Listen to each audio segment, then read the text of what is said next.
Let's go! Magandang araw sa inyong lahat, mamen. Kamusta kayong lahat? Ngayong araw nga pala ay gagala tayo at maghahanap tayo ng spot natin para makapag-camping tayo at makapag-relax.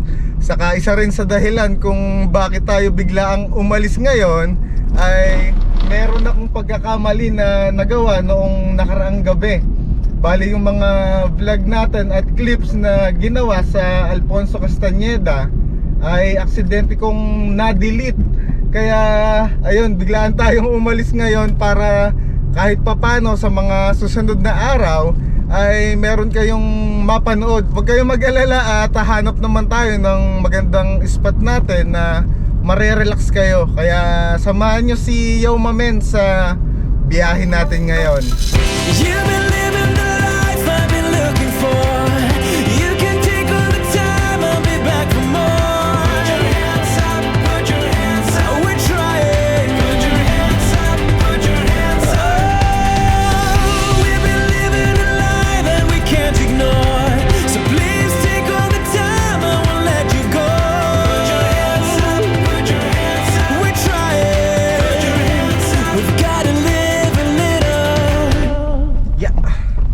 Mapapasabak na naman yung sasakyan natin sa rough road na daan, pero hindi naman na to bago sa atin dahil alam ko naman yung limitasyon nitong si Storm at hindi pa naman tayo nito pinapahiya o tinitirig sa mga ganitong sitwasyon. Wag lang tayong mababalaho at yun lang talaga yung kalaban natin.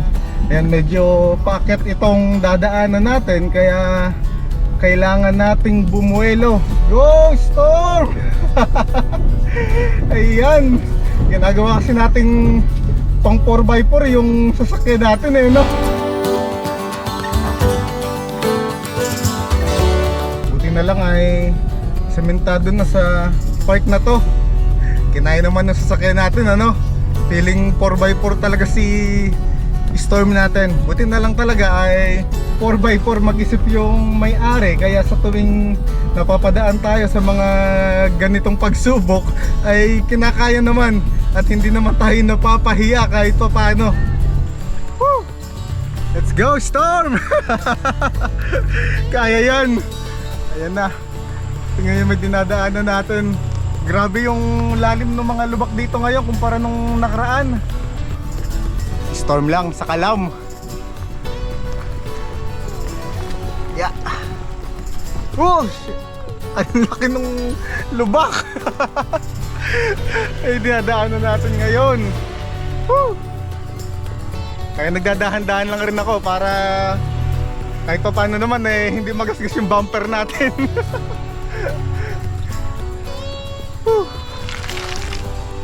Lakas na yung Storm natin Yung mga naka-Mirage G4 dyan ay panoorin nyo to para kahit pa paano ay hindi kayo mabahala sa tuwing mag-adventure kayo na kagaya ng ginagawa ni Yo Mamen.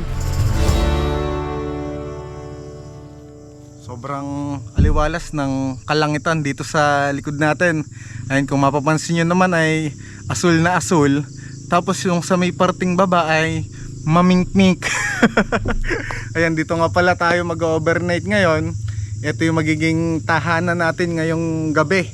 Itong parte kasi ng DRT na to ay medyo dulo, kaya dito ako madalas bumabalik-balik, lalo pagka gusto mo talagang mapag-isa o ma-relax, ay ayos na ayos yung lugar na to. Kaso ay medyo madilim na, kaya hindi ko na rin kayo mailibot ngayon dito, pero bukas ng umaga ay ikot tayo dito at maglilibot-libot tayo. Pero sa ngayon ay mag-aayos muna tayo ng tutulugan natin para ready na tayo mamaya.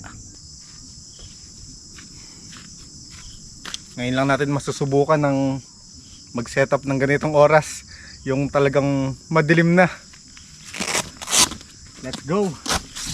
Isang mabilisan para matapos agad.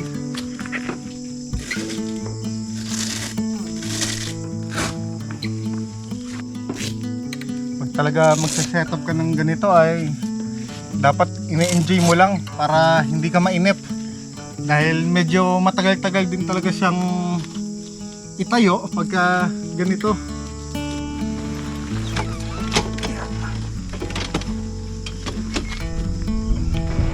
All good. Let's go. Akyat. Ayusin natin yung mga bintana dito sa loob. Saka maglagay na rin tayo ng ilaw. Yeah. Kinakapaw ko kasi ng buti.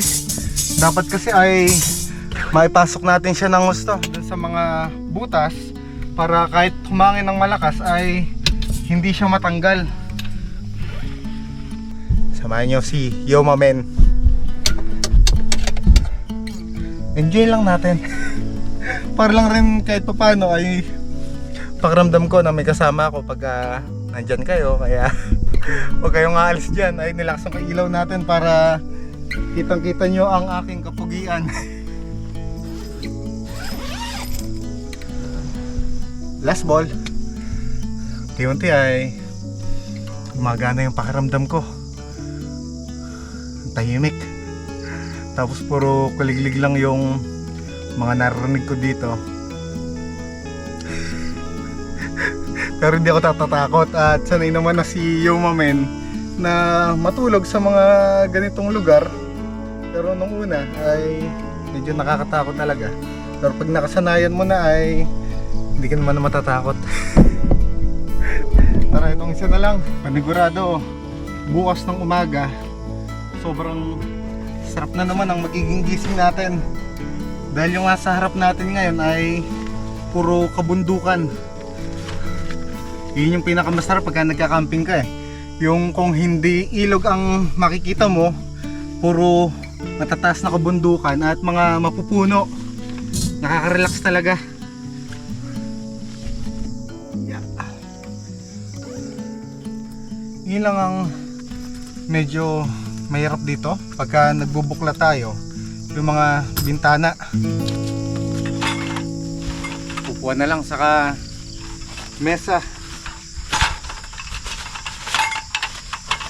Pagpahinga na tayo. Kailangan lang talaga dito ay matyaga ka para matapos mo at nang na-enjoy mo rin yung ginagawa mo. Siguro ganun nga talaga. Kahit na gaano pa kahirap yung mga ginagawa mong bagay, kung nag-enjoy ka naman doon ay hindi mo rin dahin yung pagod na nararamdaman mo. Kasi nga ay masaya ako sa ginagawa ko ngayon na ganito, bahay-bahayan. Hindi nga lang tayo nagluluto. Ayan. Next, yung upuan natin na binili natin sa Lazada. Parang 400 lang ata bili natin dito. Nalimot ko na rin kung ano yung pangalan nito, pero medyo matagal na natin siyang gamit kaya pasado sa akin yung quality. Ngayon ay i-search nyo na lang sa Lazada o Shopee para makabili rin kayo ng ganito. Ayan, na nangyari. Pumasok pala yung pinaka... Yan. Diba? Medyo mabilis lang rin siyang buuin. Tapos, next na natin to.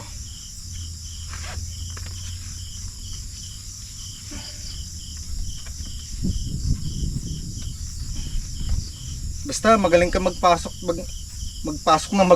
eh, ma-enjoy mo ang pagka-camping eh. Kasi kadalasan sa ganito lalo yung mga gamit, di ba? Puro mga diroskas, disuksok. Kaya kung ikaw magaling kang magpapasok ay panigurado ay ma-enjoy mo lang rin. Ano na naman sinasabi ko, no? Pinipilit ko lang kasi talaga maging masaya kasi natin naman tahimik ng paligid natin dito. Kaya dumadaldal ako ng dumadaldal.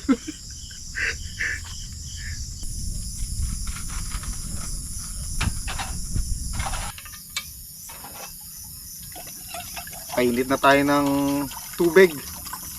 para mainitan yung sikmura natin, para bago tayo kumain ay may sapin ng konti dahil nalipasan na si Mami ng gutom. Baka mamaya ay kumain agad tayo, mabigla yung sikmura natin. Buti na lang ay natapatan natin na malamig yung klima dito ngayon. Mas ma-enjoy natin ng pagka-camping. Ayan, kung mapapansin nyo naman ay pinahangin yung ating pangtakip dito. Nakalimutan ko na naman yung tawag dyan sa ginagamit natin na yan. Kasi nga makakalimutan naman talaga si Mamin. Ayun, magagatas tayo ngayon. Medyo nag-iiwas ako sa kape. Dinadalang-dalangan ko na lang ang pag-inom dahil nung nakaraan ay sumusumpong yung acid natin.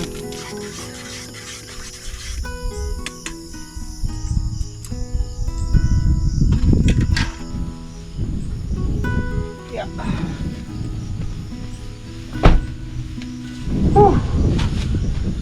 Makakain na rin tayo sa wakas.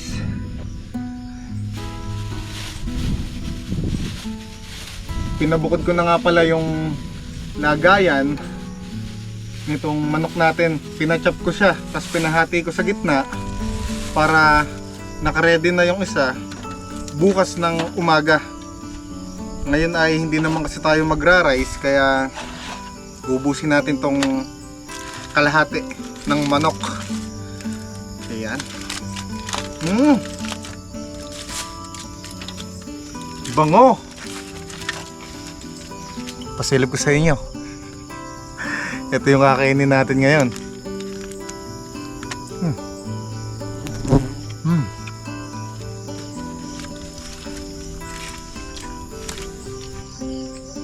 Sobrang dilim dito sa paligid natin. Wala akong makita. Tayo lang yung kaming ilaw dito. Pero di man na ako natatakot kasi parang nawala na rin. Sa palagi nating ginagawa yung ganito ay unti-unti na sanay na ba. Mas natatakot ako sa tao na gagawa sa atin ng hindi maganda pag nasa ganitong lugar tayo.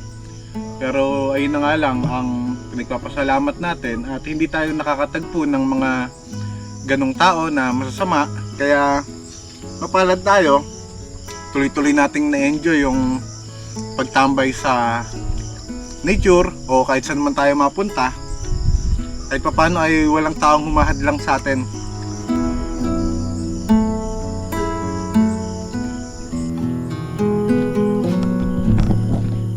Let's go! Umakit na tayo sa ating higaan dahil magna 9:30 na rin. Tapos ay maaga pa tayong gigising bukas dahil gusto kong mag-ikot-ikot dito para malibot natin, dahil nung nakaraan na nandito tayo ay tumambay lang naman tayo, kaya bukas ay yun yung plano natin. Kaya kailangan nating matulog ng maaga para kahit papano ay may lakas yung katawan natin. At na-enjoy ko na rin yung katahimikan ng lugar. At ayan, kung marinig nyo naman dyan ay ako na lang yung maingay dito sa spot natin. Kaya ayan, magpapahinga na si Yoma Men. At magkita-kita tayo bukas ng umaga.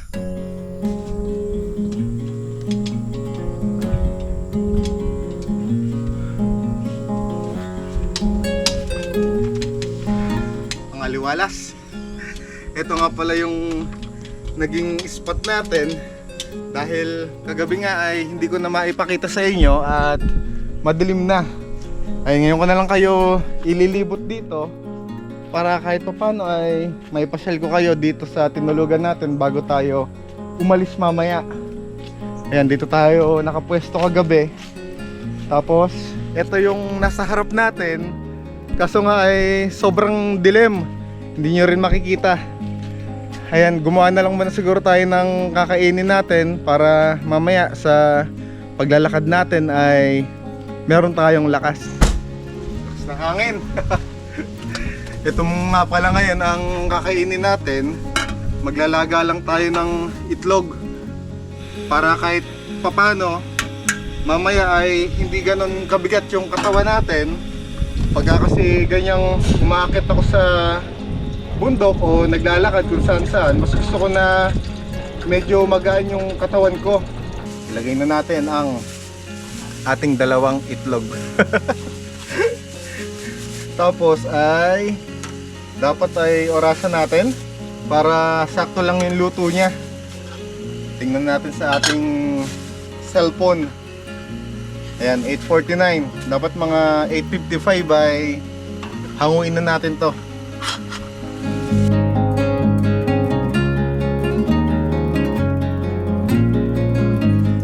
Kain na tayo para maya maya ay makasibat na tayo dahil medyo umiinit na, para hindi rin tayo masyadong abutan ng tirik na araw dun sa dadaanan natin.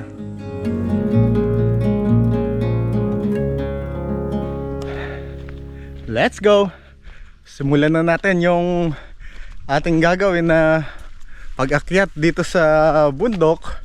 At sa gitna kasi nito ay merong falls na bibisitahin natin. Sa pagkakaalala ko ay mga 30 to 40 minutes tayong maglalakad bago makarating doon. Kaya sa palagay ko ay lalawit na naman ang tuka ni Yo Mamen, dahil medyo matagal-tagal nga tayong walang practice sa ganitong paglalakad na medyo malayo at may mga akyatin. Pero kakayanin natin yan. Basta dyan lang kayo, samahan nyo si Yo Mamen. Paket na dito sa dinadaanan natin. Buti na lang talaga ay hindi masyadong tutok sa araw yung nilalakaran natin dahil may mga puno sa paligid natin.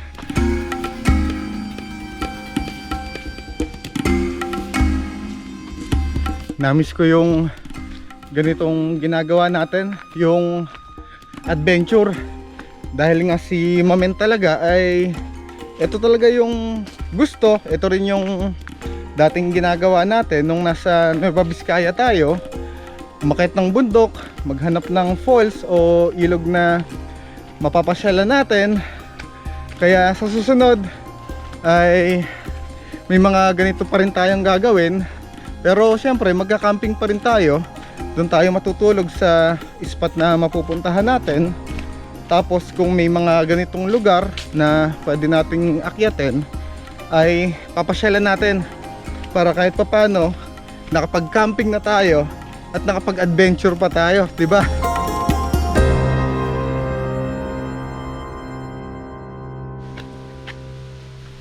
Nakakita na ako ng mga tubig-tubig dito sa dinadaanan natin. Iba talaga yung amoy ng hangin pagka nasa ganitong lugar ka. Ayan, medyo mataas yung aakyatin natin. Buti na lang ay yung sandals na suot natin ay pang-akyatan talaga.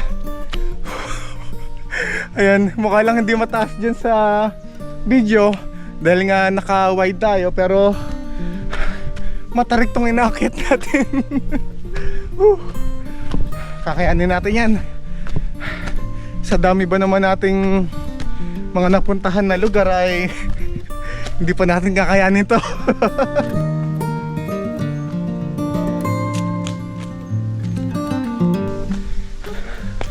Palakas yung tunog ng tubig. Sa tingin ko ay mga ilang liko na lang o ilang hakbang na lang ay nandun na tayo. Saka na-enjoy ko naman itong dinadaanan natin. Kahit na mag-isa lang tayo ay masaya naman, kasi ay nakaka-relax pagka nakakita ka ng ganitong lugar. Yung kahit mapagod ka, pero pagka naman nakarating na tayo dun sa spot na pupuntahan natin, ay iba naman yung ginhawa na maibibigay sa sarili mo. Kaya paulit-ulit natin tong gagawin.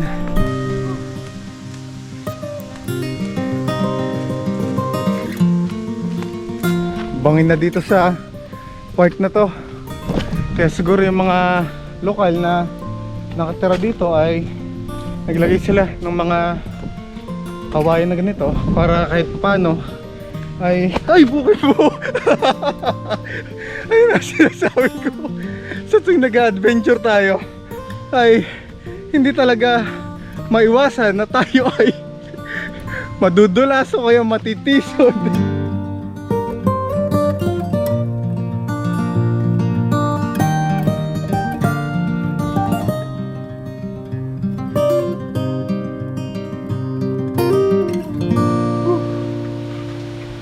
Medyo hiningal tayo. Inom muna tayo ng tubig. Nandito na nga pala tayo sa Mandala. Itong lugar na to ay yung pinuntahan natin dati nung nagsisimula pa lang tayong mag-vlog. Kaya naisipan ko na balikan dahil yung mga bago nating subscribers ay hindi pa naman nila nakikita yung spot na to. Kaya sa tingin ko ay okay na ipasyal ko kayo ulit dito. Saka mas maganda na yung camera natin kasi dati ay cellphone lang yung gamit natin nung unang punta natin dito. Kaya hindi ko pa rin naipakita ng ganong kaganda itong lugar. Kaya ngayon ay susulitin natin para mas makita nyo ng maayos yung paraiso na to sa gitna ng bundok. Ayun, medyo nanghihina pa yung binti ko kaya namamahinga muna tayo dahil medyo delikado kung maliligo tayo ngayon, baka puligatin tayo. Ayan ang solid, di ba? Yung tunog nung tubig ay nakakakalma talaga. Ayan. Ito yung magandang part na malalim. Medyo lumapit tayo para masilip nyo ng malapitan. Woo! Diba? Sulit yung medyo malayong-layong lakad natin kanina. Pagka ganito yung makikita mo ay talagang nakaka-relax. At masasabi mo na lahat ng pagod mo ay mapapawi talaga. Mamaya ay tetestingin natin dito maligo. Nasa 18 feet ata yung taas ng tubig na to. Sa palagay ko naman ay kakayanin natin. Lalakasan na lang natin yung loob natin. Nung unang punta kasi natin dito ay hindi naman tayo nakaligo dyan dahil hindi pa nga ako ganun ka alam lumangoy nung panahon na yon. Ngayon ay kahit papano sanay na tayong magpalutang kaya kakayanin na natin yan. Magpapahinga lang ako saglit. Tapos mamaya ay sisimulan na natin ang pagligo dito at paglibot-libot. Ganda, no?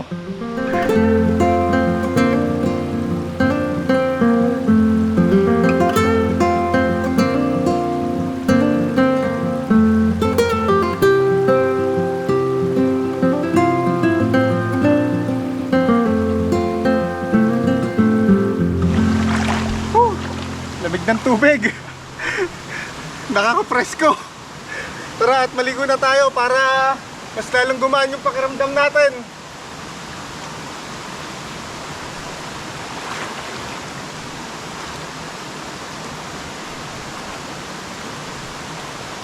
Lamig. Ang sarap dito. Buti na lang ay hindi masyadong malalim sa part na to. Tara, lumapit tayo doon para masilip nyo ng malapitan. Let's go. Teka, binababa ko yung camera natin. Ayan. Parang nandito na rin kayo kasama ko na naliligo dito sa napakalinis na tubig. Lamig. Ayun o, may mini falls doon. Yung sa kabila ay medyo malaki-laki. Mamaya natin susubukan doon. Sana lang ay hindi ganong kalalim dito. Baka lumubog yung camera natin. Ang gaan talaga sa pakiramdam pagka nasa ganitong lugar ka. Ang linis ng tubig, oh. Let's go.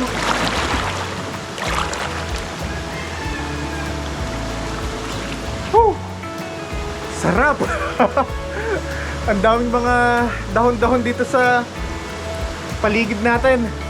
Dahil maraming puno na nakapalibot dito.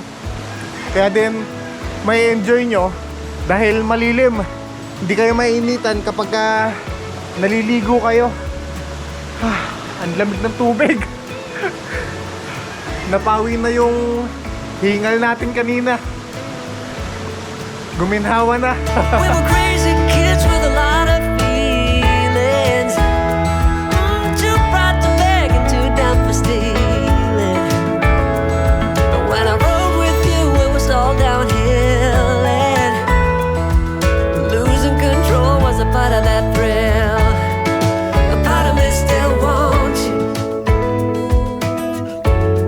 A part of me still wants you.